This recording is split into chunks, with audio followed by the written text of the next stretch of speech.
Slavery is a sin. Some would say it's America's original sin.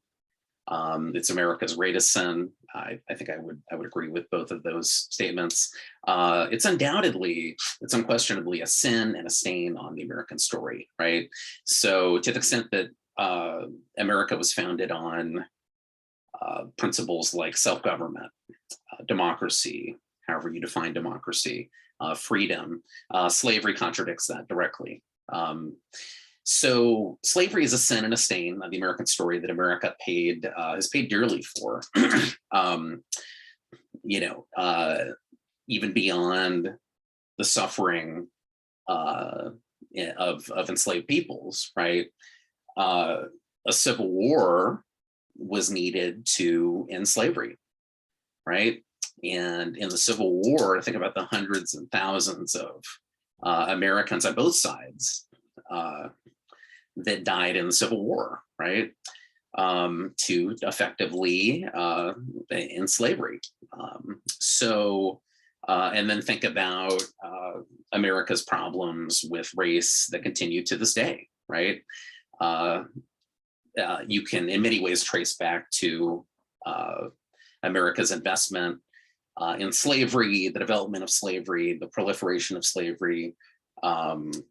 And so when you're talking about US history to 1865, or really anything, any kind of topic related to US history, related to American history, you have to talk about slavery. So so slavery is a sin, a stain in the American story that America's paid very dearly for. It's one that placed men, women, and children under intense bondage for over 200 years. So what is slavery? It's maybe not as easy to define as you might think. I think, I'm not going to spend too much time on this, but I would define slavery basically as the denial of self-ownership. Slavery is essentially the denial of self-ownership. So when someone else owns you, meaning you don't have a right, you essentially don't own your labor, you don't own your own children, you don't possess your own children, you don't even own really your own body, right? That means you're effectively enslaved. So slavery is a denial of self-ownership, in short, right? And this is epitomized by the fact that slaves were often branded like you would brand cattle, right? That was commonplace. I want to talk about this. So in today's world, it's often hard to realize that slavery was an almost universal institution for thousands of years. Slavery for millennia actually was not based on race, but on whoever was vulnerable to enslavement and within striking distance. So Europeans enslaved other Europeans. In a similar way, Asians enslaved other Asians, Africans enslaved other Africans. That was commonplace for thousands and thousands of years in human history. The very word slave, in fact, derives, some of you might know this, but the word slave is actually derived from the word Slav, not only in English, but also in Arabic. Because Slavs were so widely enslaved by Europeans and Arabs before the Atlantic slave trade. In ancient Rome, slaves included thousands of Greeks, as well as Britons, Syrians, and Jews.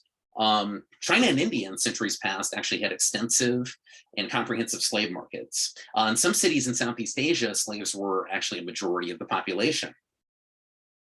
Western Europe, it's hard to believe, but Western Europe was the only part of the world where slavery had been abolished altogether. But roughly we're talking about the modern period. Now this seems weird because in a way we're talking about Western Europeans coming to the Americas, and specifically North America, establishing the United States, and slavery becoming a part of the United States. So at the same time that slavery was abolished in many parts of Western Europe, England, France, etc., it was slavery was happening in the colonies. In the American colonies, all the way up to the late 18th century, and in places like the United States, the early to mid 19th century, all the way up until 1865, there was slavery. So in today's society, slavery, I think, seems unthinkable to most people. How can anyone own someone else, right? But let's do the hard thing, but the important thing, which is to try and see it from the perspective of people in the past, right?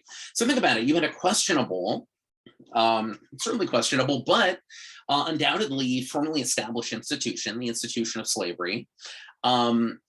that and remember how powerful status quo bias is, right? So if something has existed for a long time, it has inherent credibility.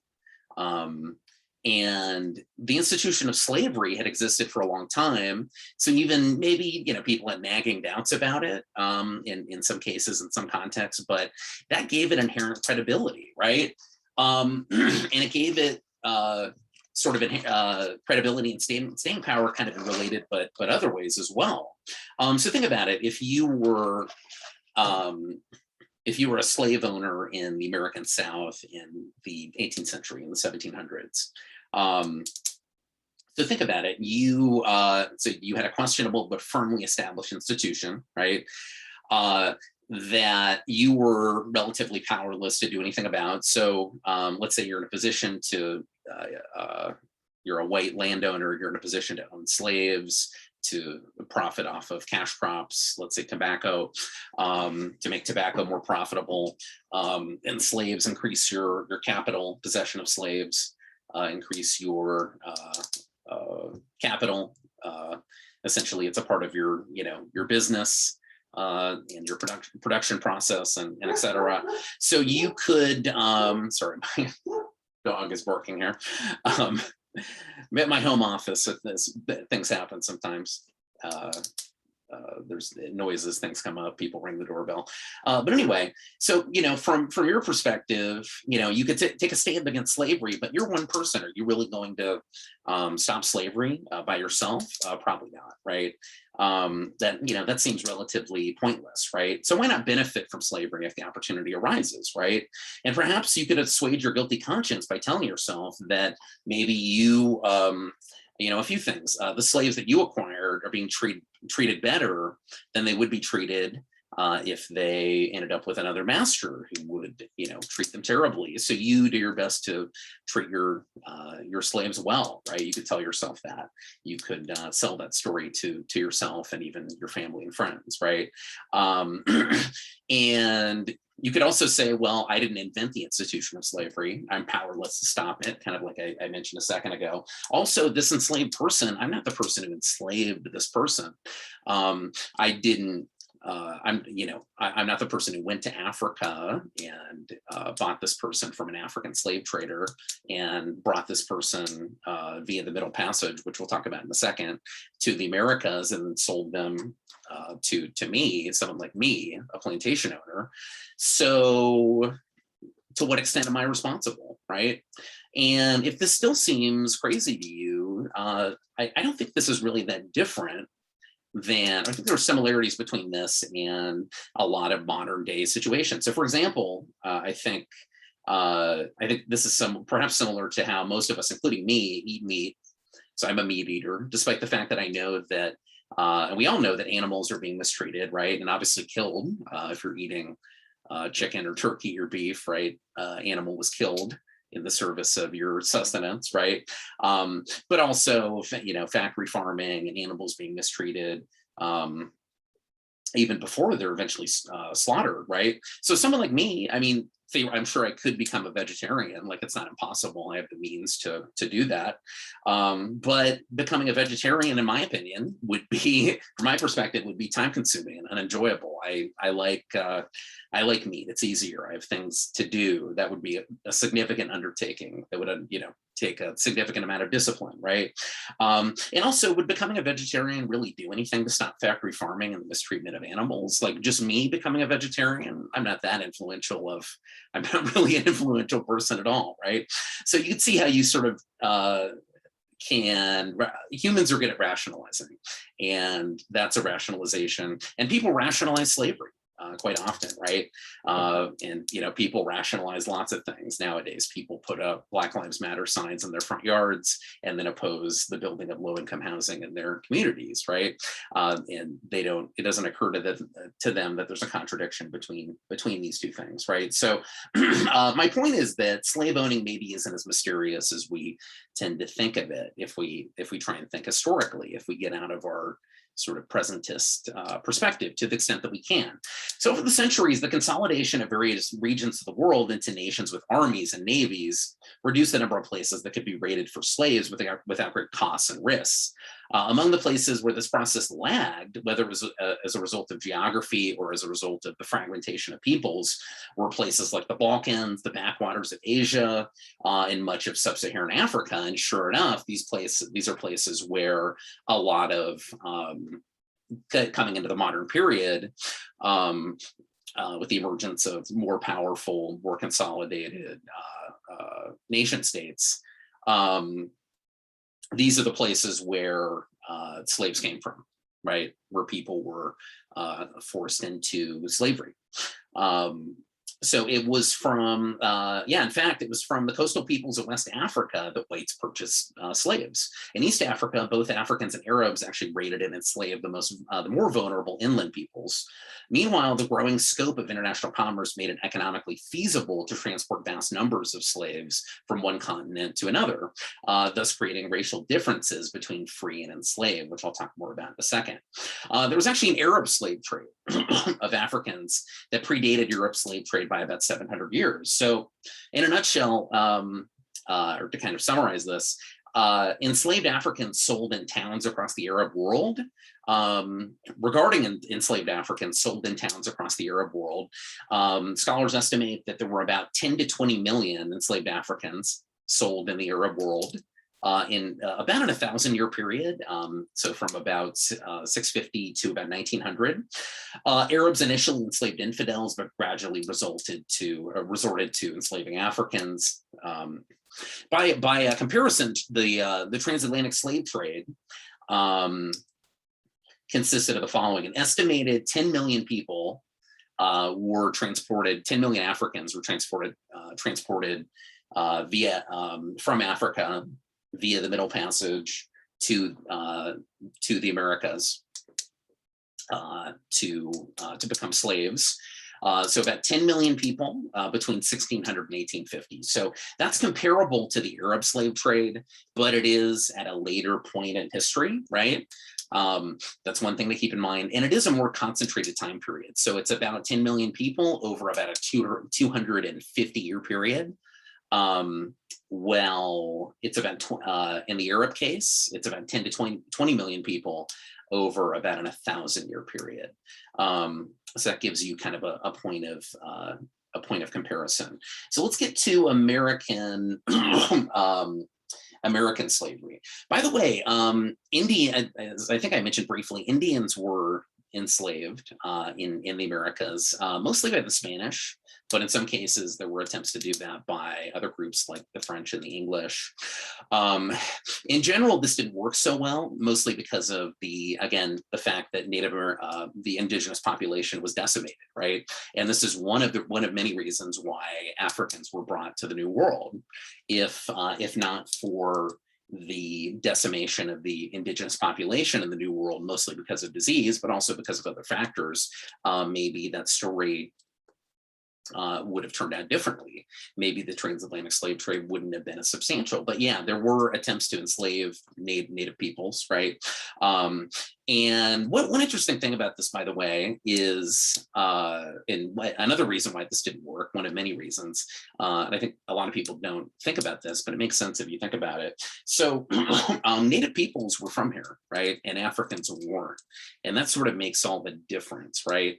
So if you're, again, a southern plantation owner and you're looking to harvest cash crops and you want to enslave people to help harvest your cash crops, you could enslave Native Americans, but they live here, right? There's going to be most likely significant blowback, right? So if you try and acquire indigenous peoples from 50 miles away, from 10 miles away, what's to stop them from coming in the middle of the night and raiding your village and enslaving members of your own family or even you, right? They live there, but Africans are separated by the ocean from their kin, from their tribal, group affiliation. They're isolated. So they're more enslavable in that sense. So that's something to think about. Okay, the demands of growing plantation economies required a more reliable labor force, and the transatlantic slave trade provided such a workforce, right? European slavers transported millions of Africans across the ocean in a terrifying journey known as the Middle Passage. Writing at the end of the 18th century, Oloda Equiano recalled the fearsomeness of the crew, the filth and the gloom of the hold, where slaves were kept in the ship, in the slave ship. The inadequate provisions allotted for the captives, and the desperation that drove some enslaved people to suicide. In the same time period, Alexander Falconbridge, a slave ship surgeon, described the suffering of enslaved Africans from shipboard infections and close quarters of the hold. Dysentery, known as the bloody flux, excuse me, left captives lying in pools of excrement. Chained in small spaces in the hold, enslaved people could lose so much skin and flesh from chafing against metal and timber that their bones protruded. Other sources detailed terrible occurrences like rapes, whippings. Slave ships became breeding grounds for diseases like smallpox and conjunctivitis. And this is a diagram, if you look on the screen here. This is actually a diagram of a slave ship. Let's see, can I zoom in? Yeah, I think that's better. Yeah, this is actually a diagram of a slave ship. So take a second to take a look at that.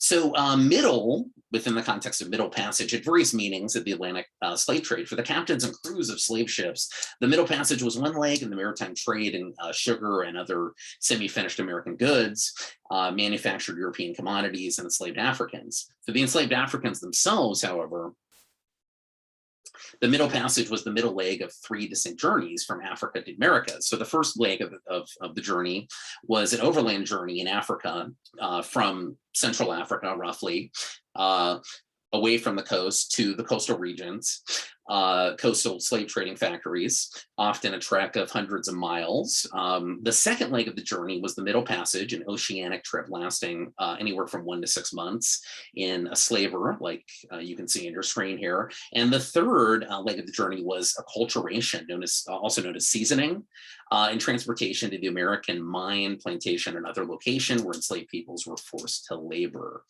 Recent estimates count between 11 and 12 million Africans forced across the Atlantic between the 16th and 19th centuries, with about 2 million deaths at sea, as well as an additional several million dying in the trades overland, African leg, or during seasoning. Let's see. European expansion into the Americas introduced both settlers and European authorities to a new situation, an abundance of land and a scarcity of labor. Portuguese, Dutch, and English ships became the conduits for Africans forced to America. So there was a scarcity of labor, an abundance of land, lots of agricultural cash crop opportunities. So there was a temptation to bring in forced labor. In the English case, they tried indentured servants. That eventually didn't work for various reasons, and they ended up bringing in enslaved Africans via the Middle Passage, right? So the west coast of Africa, the Gulf of Guiana, sorry. Hopefully I'm saying that right. And the west central coast were the sources of African captives. Wars of expansion and raiding parties produced captives who could be sold in coastal factories. African slave raiders bartered for European finished goods, such as beads, cloth, rum, firearms, and metal wares. And this is a picture. Let's see, here we go. Zoom out again a little bit. There we go. Yeah, so on your screen, you could see this is basically a slave factory on the west coast of Africa. It says this is the first trading post built on the Gulf of Guiana, and the oldest European building south of the Sierra. Excuse me. Okay. Slavers often landed in the British West Indies, where enslaved laborers were seasoned in places like Barbados. Charleston, South Carolina became the leading port of entry for the slave trade in the mainland. The founding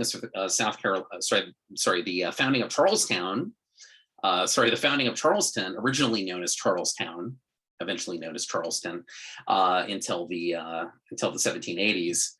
So the founding of Charleston in 1670 was viewed as a serious threat by the Spanish and neighboring Florida, who began construction of Castillo de San Marcos and St. Augustine as a response.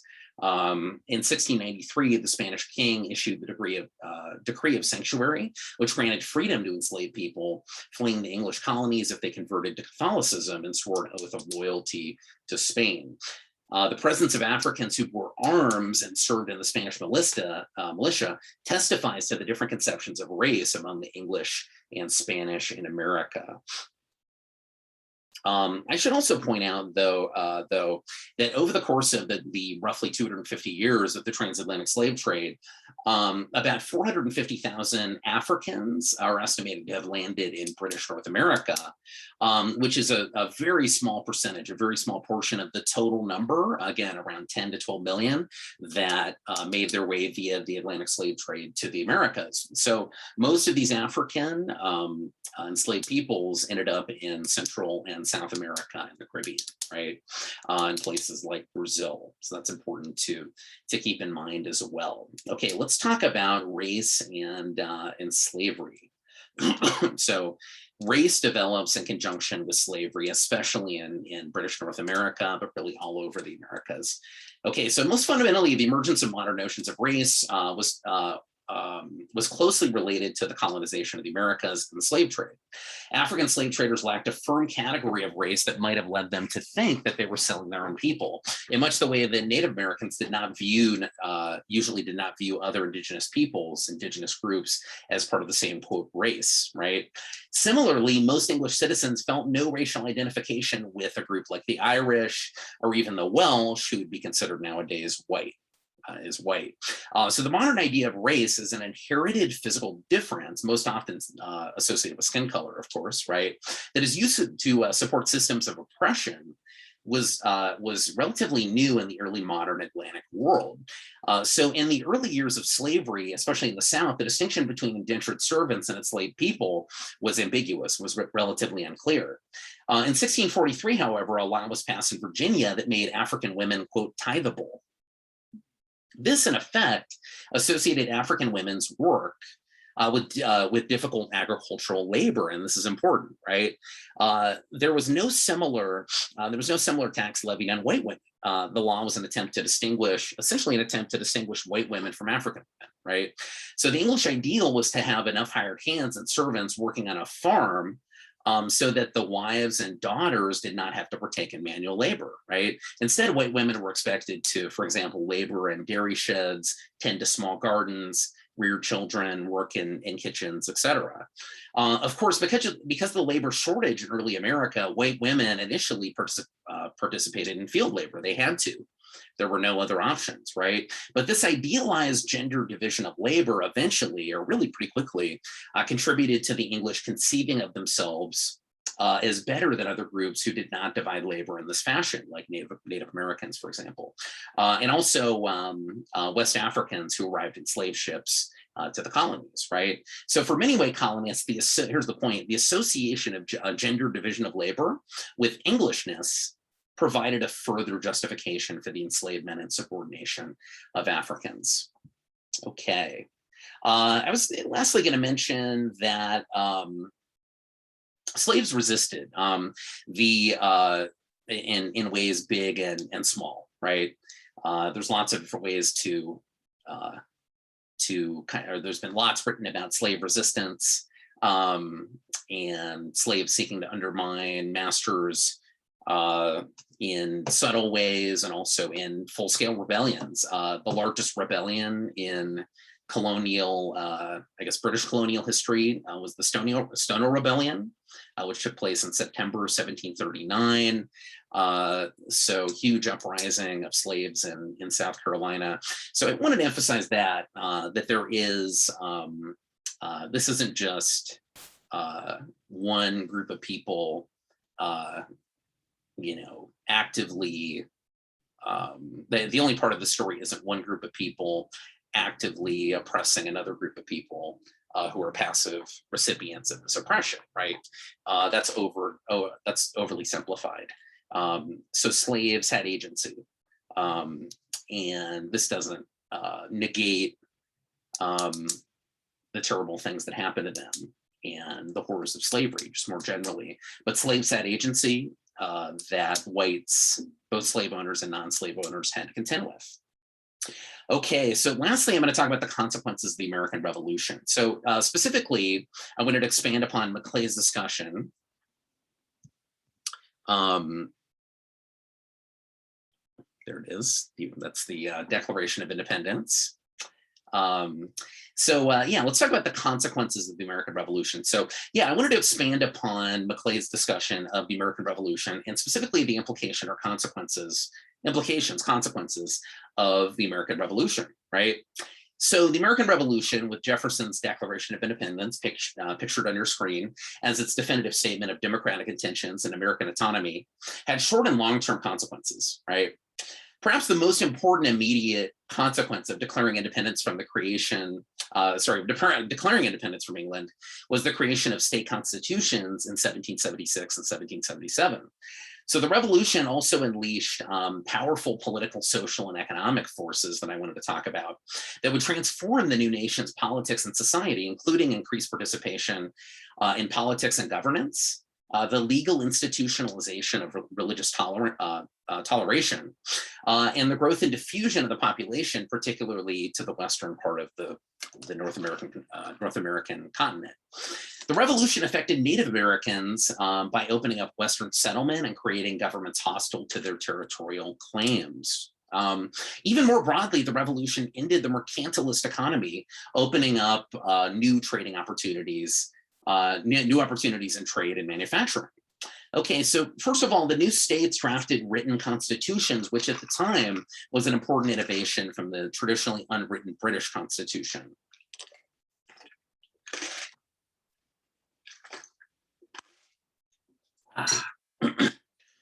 Excuse me.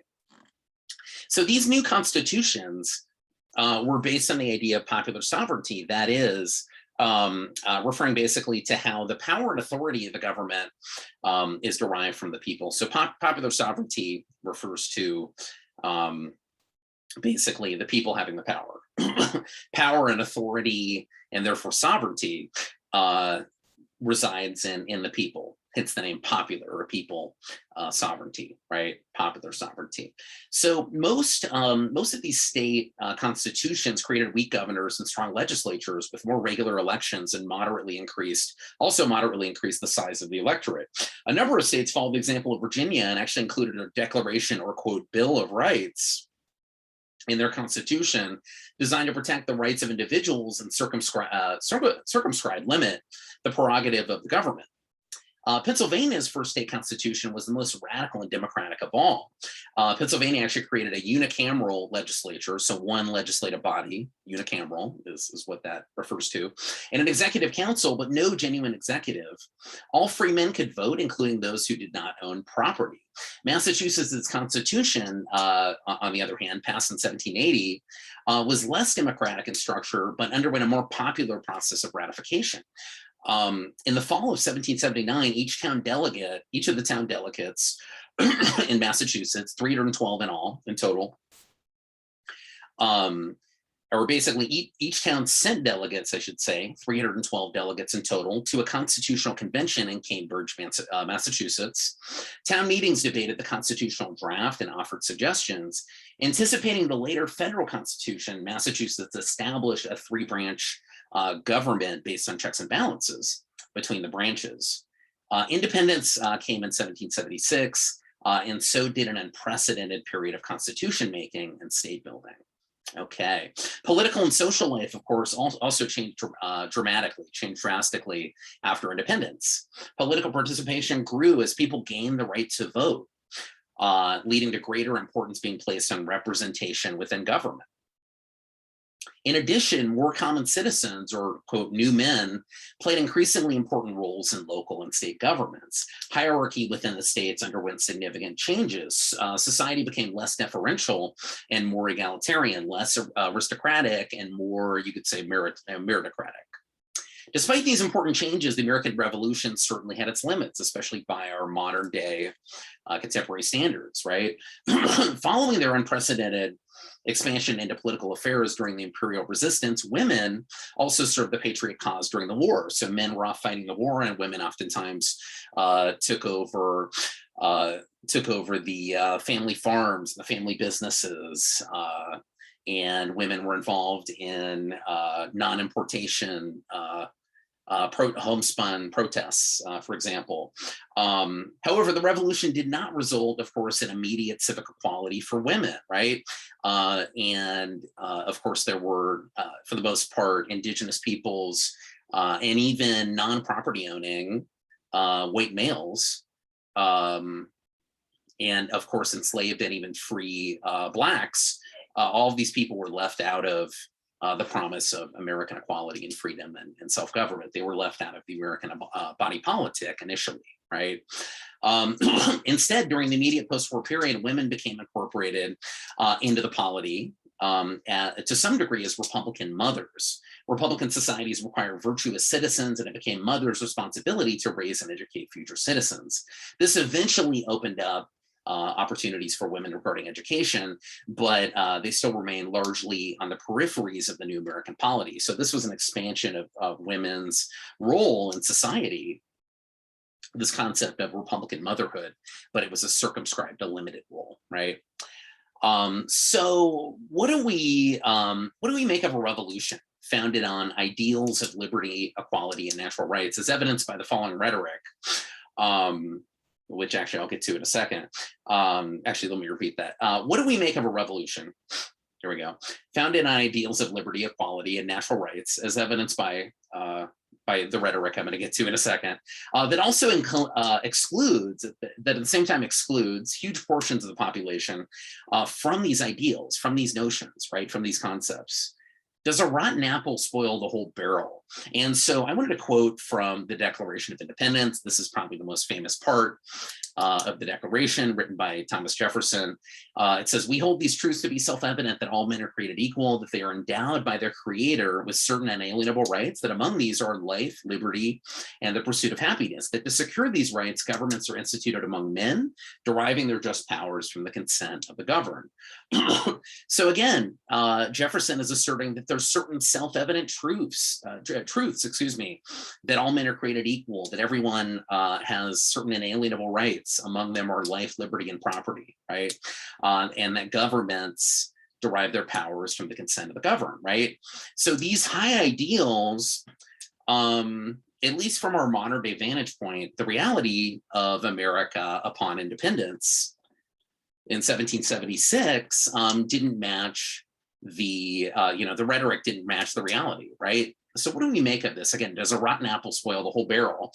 And that's something you have to decide for yourself, right? I'm not going to tell you what to think. I want to just kind of stimulate critical thinking. But I wanted to share this, and this maybe gives away my perspective on this to a certain extent. So this is a list of other countries that have used the Declaration of Independence as inspiration or have directly copied sections from it. So this list includes the Haitian Declaration of January 1st, 1804.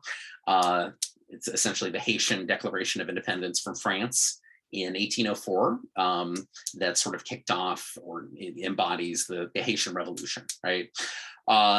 The United Provinces of New Granada adopted the language and was inspired by the Declaration of Independence in 1811. Also, the Argentine Declaration of Independence was modeled after Jefferson's declaration in 1816. The Chilean Declaration of Independence in 1818. The Costa Rican Declaration of Independence in 1821. The Peru Declaration of Independence in 1821 as well. The Dominican Republic derived their declaration in 1884 from the words of Jefferson, the words and concepts of Jefferson. At home, here in what eventually became the United States, the Texas Declaration of Independence in March 1836 was modeled and inspired by Jefferson and his declaration. The Declaration of Independence of New Zealand, of the Independence of New Zealand in 1835, same thing. The Czechoslovak Declaration of Independence was modeled after, same thing, after Jefferson's declaration. Even interestingly, although this is kind of a separate point, the South Carolina Declaration of Secession saying that they were, their justification for leaving the Union in 1860, written in December 1860, also mentions the U.S. Declaration of Independence, though it conveniently omits references to all men are created equal and the consent of the governed. So it's, for better or for worse, regardless of whether and to what extent America failed to live up to these ideals, that document, which embodies the American Revolution, has been highly influential, right? Lincoln's Gettysburg Address, right? Probably one of the most famous speeches in history, begins, 77 years ago, our fathers brought forth on this continent a new nation conceived in liberty and dedicated to the proposition that all men are created equal. Now we are engaged in a great civil war, testing whether that nation or any nation so conceived and so dedicated can long endure, right? So basically he's saying we founded this country on the principle of all men are created equal. We didn't live up to that, and we fought a civil war to work out the meaning of that, and now that meaning has been worked out, and now we can in the Civil War, we can come together and we can prove that we're going to live up to these ideals, that self-government does work, that all men are created equal, includes both blacks and whites, and certainly doesn't include legalized slavery, right? The Declaration of Sentiments presented at the Seneca Falls Convention in 1848, that is considered as essentially the beginning of the women's suffrage movement in America, and more generally the beginning, the impetus for organized American feminism, right? So this is from the Declaration of Sentiments, quote, "We hold these truths to be self-evident that all men and women are created equal." Again, that's from the Declaration of Sentiments in 1848. We can see where they got that from, right? To the Civil Rights Movement, the I Have a Dream speech by Martin Luther King, his most famous speech. Let me read an excerpt. "I have a dream," King said, quote, "I have a dream that one day this nation will rise up and live out the true meaning of its creed. We hold these truths to be self-evident that all men are created equal." So in that case, again, he's quoting Jefferson, holding America's feet to the fire, putting pressure on America to live up to its ideals, right? So, so again, what do we make of a country founded on all men are created equal, life, liberty, and the pursuit of happiness, the consent of the governed, that left so many people out of the body politic? Does a rotten apple spoil the whole barrel? Again, that's for you to decide, but I would just consider how influential the Declaration of Independence has been, regardless of the extent of American hypocrisy at the time. But again, it's up to you to think critically about it and sort of decide for yourself. Okay, so go answer the questions that are associated with this video on the reading/lecture quiz. And yeah, thanks for watching and listening. See you guys later.